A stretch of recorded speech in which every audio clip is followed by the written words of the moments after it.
Hello friends, welcome to Indian study पर आपका स्वागत है। दोस्तों, आज की इस वीडियो में 19 दिसंबर को जो फर्स्ट शिफ्ट में एग्जाम हुआ है उसकी मैं आंसर की लेकर के आ गया हूं, हिंदी वाले पोर्शन की। जी हाँ दोस्तों, बिल्कुल आपको 100% सही आंसर की बताई जाएंगी। ये सारे मैं वीडियो आप लोगों को थोड़ा लेट लेकर के आ रहा हूँ। क्योंकि भैया चंदन गिरी, जी हाँ दोस्तों, चंदन गिरी स्टूडेंट है हमारे, उन्होंने मुझे ये जो पेपर है टेलीग्राम पे सेंड किया हुआ है। तो उनका बहुत बहुत धन्यवाद कि आपने मुझे पेपर सॉल्व सेंड कर दिया है।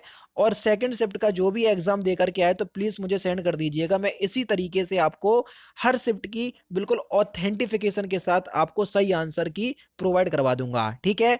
ये आपका जो पेपर है बहुत अच्छा पेपर आया था, मोस्टली मॉडरेट लेवल का था, ना ज्यादा सरल ना ज्यादा कठिन। चलिए, टाइम को ना वेस्ट करते हुए पहले क्वेश्चंस की तरफ बढ़ते हैं। पहला क्वेश्चन था, बूढ़ी औरत ने कपड़े मांगे और मालिक ने मना कर दिया, तभी किसी ने कहा कि।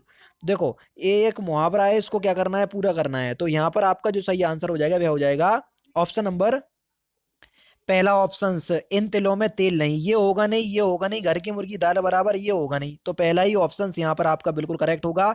ये मुहावरा है, इसका अर्थ ऊपर लिखा हुआ है।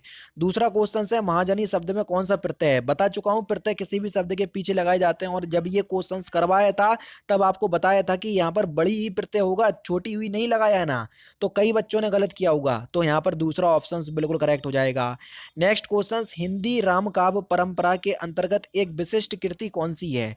तो आपका जो सही आंसर हो जाएगा वह हो जाएगा रामचंद्रिका, पहला ऑप्शन करेक्ट। अच्छा, इसमें जो ऑप्शन टिक हैं आप उसको मत देखिएगा, जो मैं करवा रहा हूं केवल आप उसको देखिएगा, ठीक है। के लोगों को क्या कहते हैं, तो गांव के लोगों को हम ग्रामीण व्यक्ति कहते हैं। क्या कहते हैं, ग्रामीण व्यक्ति। नेक्स्ट क्वेश्चन से आपका कि गणपति चंद्रगुप्त ने हिंदी का प्रथम काव्य किसे माना है। तो देखो, इसका सही ऑप्शन नहीं मिल पा रहा है, तो दूसरा ही ऑप्शन यहाँ पर प्रायोरिटी देंगे, सरहपाद को, यानी कि दूसरा ऑप्शन करेक्ट। नेक्स्ट क्वेश्चन, कौन सा यौगिक शब्द है। तो आपका जो सही आंसर हो जाएगा वह हो जाएगा परमो शब्द। परमो शब्द जो है वो एक यौगिक शब्द है जो दो शब्दों से मिलकर बना होता है, उसका अर्थ अलग होता है, बताया था, ठीक है। तो दो यहाँ पर चौथा ऑप्शन जो है करेक्ट होगा। यह कविता देखो किसने लिखी, मैंने लिखी, दोनों डाउटफुल थे। अगर यहाँ पर देखो क्वेश्चंस मार्क आता तो चौथा ऑप्शन सही हो जाता है, लेकिन यहाँ क्वेश्चंस मार्क नहीं आया, पूर्ण विराम आया, इसलिए पहला ऑप्शन करेक्ट होगा, मैंने लिखी, ठीक है। राम कुमार वर्मा ने प्रेम ख्यान परंपरा का प्रवर्तक किसे माना है। तो आपका सही आंसर हो जाएगा मलिक मोहम्मद जायसी, यहाँ पर चौथा ऑप्शन बिल्कुल करेक्ट है। अगर आप इसकी पीडीएफ बिल्कुल आंसर की के साथ चाहते हैं तो मेरे टेलीग्राम चैनल पे ऐड हो जाइए, वहां पर मैं आपको प्रोवाइड करवा दूंगा। दो चट्टानों पर साहित्य अकादमी पुरस्कार पाने वाले कवि कौन थे। तो आपका जो सही आंसर हो जाएगा वह क्या हो जाएगा, हरिवंश राय बच्चन, तीसरा ऑप्शन करेक्ट। ये क्वेश्चंस मैं करवा चुका हूं। माखनलाल चतुर्वेदी को किस रचना पर साहित्य अकादमी पुरस्कार मिला। तो किस रचना पर मिला ये भी मैं आपको करवा चुका हूं, हिंद तरंगड़ी पर, तीसरा ऑप्शन बिल्कुल करेक्ट। नेक्स्ट क्वेश्चन, निम्नलिखित में से कौन सा सांसिध समास विग्रह वाला पद है। अब समास विग्रह वाला पद देखो, नगर प्रवेश ये तो समास है, इसमें भी कला प्रवीण ये भी समास, ये सभी समास समास विग्रह वाला कार में दक्ष, तो दूसरा ऑप्शन बिल्कुल करेक्ट हो जाएगा। सामसिक पद आपको बताना है। सामसिक पद देखो, सामसिक पद यहाँ पर कई सही क्या हो जाएगा, वायु वेग। वेग जो है ये सामसिक, देखो ये सारे विग्रह दिए, का ये सब समास विग्रह वाले हैं। सामसिक पद है आपका वायु वेग, पहला ऑप्शन से यहाँ पर आपका बिल्कुल करेक्ट, ठीक है। नेक्स्ट क्वेश्चन से आपका कि उद्घाटन में कौन सा संधि है। उत और ता में हलंत लगना चाहिए, यानी कि यहाँ पर दूसरा ऑप्शन बिल्कुल क्या हो जाएगा, करेक्ट हो जाएगा। भारत के उच्चतम न्यायालय का तथा उच्च न्यायालयों की भाषा संबंधी निर्देश किस अनुच्छेद में दिए गए हैं। ये क्वेश्चंस मैंने नहीं करवाया, तो आर्टिकल 348 में, लेकिन अगर आपने मेरी आर्टिकल वाली वीडियो देखी है तो वहां पर मैंने करवाया था, ठीक है। तो यहाँ पर आपका तीसरा ऑप्शन करेक्ट हो जाएगा। प्रभु जी तुम चंदन हम पानी पंक्ति किस कवि की है। तो ये जो आपकी पंक्तियां ये रैदास की हैं, किसकी है, रैदास की, दूसरा ऑप्शन करेक्ट। किस शब्द का वचन कभी एक सा नहीं होता, काका चाचा फूफा, ये सभी मतलब किसका बहुवचन बन जाता है। देखो, बेटा का बहुवचन बन जाता है बेटे हैं, यानी कि इस क्वेश्चन का पहला ऑप्शन जो है वो आपका बिल्कुल क्या हो जाएगा, करेक्ट हो जाएगा। नेक्स्ट क्वेश्चन, मैं घर जाता हूं इस वाक्य में सहायक क्रिया कौन सी है। देखो, मैं घर जाता हूं इस वाक्य में जो आपकी सहायक क्रिया है वो है आपकी जाना, यानी कि तीसरा ऑप्शन बिल्कुल क्या हो जाएगा, करेक्ट हो जाएगा। जहां दो या दो से अधिक अधिक धातुओं का प्रयोग साथ साथ किया जाता है तो वहां कौन सी क्रिया होती है। तो वहां हमेशा संयुक्त क्रिया होती है, बता चुका हूं, तीसरा ऑप्शन करेक्ट। सही वाक्य की पहचान कीजिए। कौन सा वाक्य जो है वो शुद्ध है? मुझे आनंद आता है और है, इसमें देखो बिंदी लगी हुई है, तो मुझे आनंद आता है नहीं, मुझे आनंद आता है, तो तीसरा ऑप्शन करेक्ट होगा। ठीक है। रामविलास शर्मा को साहित्य अकादमी पुरस्कार किस वर्ष प्रदान किया गया था? ये 1970 में प्रदान किया गया था। पहला ऑप्शन यहाँ पर आपका बिल्कुल क्या है? करेक्ट है। नेक्स्ट क्वेश्चन आपके सामने कि राष्ट्र में अगर ये प्रत्यय लगा दे तो कौन सा शब्द बनेगा? तो राष्ट्र में अगर हम ये प्रत्यय लगा दें तो राष्ट्रीय शब्द बनेगा। तीसरा ऑप्शन यहाँ पर आपका बिल्कुल क्या हो जाएगा? करेक्ट हो जाएगा। विज्ञान में कौन सा उपसर्ग है? उपसर्ग किसी भी शब्द के आगे लगाए जाते हैं, बी उपसर्ग, यहाँ पर आपका चौथा ऑप्शन बिल्कुल करेक्ट है। निम्नलिखित में से आपको बताना है, देखो पार्वती का यहाँ पर तीसरा लगाया गलत है। देखो पार्वती का रुद्राणी होगा, पुत्र का नंदन होगा, पृथ्वी का अग्नि होगा, यहाँ पर तीसरा ऑप्शन जो है वो आपका बिल्कुल करेक्ट हो जाएगा। ठीक है ना। नेक्स्ट क्वेश्चन से आपका कि तेलुगु शब्द की उत्पत्ति निम्नलिखित में से किस शब्द से हुई? तो तेलुगु शब्द की उत्पत्ति जो है वो त्रिलिंग शब्द से हुई। किस शब्द से हुई? त्रिलिंग शब्द से। यहाँ पर दूसरा ऑप्शन आपका बिल्कुल क्या हो जाएगा? करेक्ट हो जाएगा।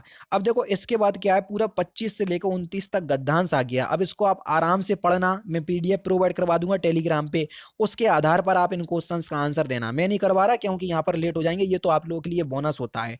प्रत्येक में बताओ, कितने बार बता चुका हूं कि ता वर्ग का आधा अक्षर कहीं भी दिख जाए यण संधि लगा देना, फिर भी पता नहीं गुण संधि लगा करके आ गए ये। तो देखो तावर्ग का आधा अक्षर आ गया ता, तो यहाँ पर यण संधि होगी। तीसरा ऑप्शन बिल्कुल करेक्ट। देखते ही साथ होते हैं। देखो कन फटा, कन कटा मैंने करवाया, अगर आप कन कटा कर लोगे, कन कटा में आपका बहुब्रीहि है, तो वहीं से आपका पता चल जाएगा ये आपका बहुब्रीहि समास का उदाहरण है। पहला ऑप्शन यहाँ पर आपका बिल्कुल करेक्ट है। हो सकता है इसमें डाउट भी हो, ठीक है ना, तो थोड़ा ध्यान रखना। नेक्स्ट क्वेश्चन से आपका कि रमेश चंद्र शाह को विनायक रचना के लिए सन 1914 में साहित्य अकादमी पुरस्कार मिला। उनकी ये जो रचना है वो क्या है? कविता, उपन्यास, कहानी या जीवनी? तो ये जो है वो एक उपन्यास है। दूसरा ऑप्शन यहाँ पर आपका बिल्कुल क्या है? करेक्ट हो जाएगा। हमेशा एक जैसा रहना अर्थ के लिए इसका अर्थ क्या हो जाएगा? इसका अर्थ हो जाएगा सावन हरे ना भादो सूखे, यानी कि चौथा ऑप्शन बिल्कुल करेक्ट हो जाएगा। नेक्स्ट क्वेश्चन देखो दोस्तों आपके सामने कि मृग फिल इन द ब्लैंक्स घास खा रहा है। मृग का क्या होता है? बछड़ा होता है, शिशु होता है, बच्चा होता है, शावक होता है? तो मृग, मृग का शावक होता है। क्या होता है? शावक। तो यहाँ पर चौथा ऑप्शन बिल्कुल करेक्ट। परिवर्तन, परिवार में उपसर्ग, परिवर्तन और परिवार ये दो शब्द दिए हुए हैं, इनमें उपसर्ग बताना है। देखो उपसर्ग किसी भी शब्द के आगे लगाए जाते हैं तो उसमें परि उपसर्ग होगा। पहला ऑप्शन यहाँ पर आपका बिल्कुल क्या हो जाएगा? करेक्ट हो जाएगा। नेक्स्ट क्वेश्चन, कार्यालय पत्र के अद्र सरकारी पत्र व्यवहार इनमें से मुख्यतः किन के बीच किया जा सकता है? तो ये जो व्यवहार है शासकीय अधिकारियों के बीच होता है, यानी कि इस क्वेश्चन का पहला ही ऑप्शन करेक्ट। और लास्ट क्वेश्चन था आपका कि निम्नलिखित में से सही वाक्य की पहचान कीजिए, कौन सा सही वाक्य है? तो यहां पर आपका सही आंसर क्या हो जाएगा? इस पर्वतीय क्षेत्र में सर्वत्र शांति है, यानी कि दूसरा ऑप्शन जो है वो आपका बिल्कुल क्या हो जाएगा? करेक्ट हो जाएगा। तो दोस्तों ये थे आपके हिंदी के 37 क्वेश्चंस पूरे के पूरे, और पूरे ही क्वेश्चंस की मैंने आंसर की आपको प्रोवाइड करवा दी है, समझ रहे हैं ना। और ये बिल्कुल 100% सही है। एक दो क्वेश्चन ऊपर सरहपा वाला ऊपर नीचे हो सकता है, ठीक है, और एक एक क्वेश्चन और है, बाकी 35 क्वेश्चन तो बिल्कुल 100% श्योर है, ठीक है। उसके बाद दोस्तों अभी मैं जीके का भी लेकर के आ जाऊंगा, मैथ का भी, रीजनिंग का। इसी तरीके से मैं आपको आने वाले एक दो दिन के अंदर सारी आंसर की प्रोवाइड करवा दूंगा बिल्कुल सही तरीके से। अगर आप इनकी आंसर की डाउनलोड करना चाहते हैं, क्योंकि हर किसी का जो एग्जाम होता है उनके जो क्वेश्चंस में प्रश्न नंबर होते हैं वो अलग अलग हो जाते हैं, तो आप लोग टेलीग्राम पे ऐड हो जाइए, वहां पर मैं आपको प्रोवाइड करवा दूंगा, ठीक है ना। तो दोस्तों ये था आपका 19 दिसंबर की फर्स्ट शिफ्ट के हिंदी का आंसर की। और अगर आपको वीडियो कैसे लगे तो मुझे कमेंट बॉक्स में जरूर से बताना। तो दोस्तों फिलहाल की वीडियो में सिर्फ इतना ही। अगर आपको वीडियो पसंद आए तो प्लीज दोस्तों वीडियो को लाइक कीजिए, शेयर कीजिए, और साथ ही साथ हमारे चैनल को सब्सक्राइब करना ना भूलें, क्योंकि मैं रोजाना इसी तरह की वीडियोस आप लोगों के लिए लाता रहता हूं। नमस्कार दोस्तों, जय हिंद, जय भारत।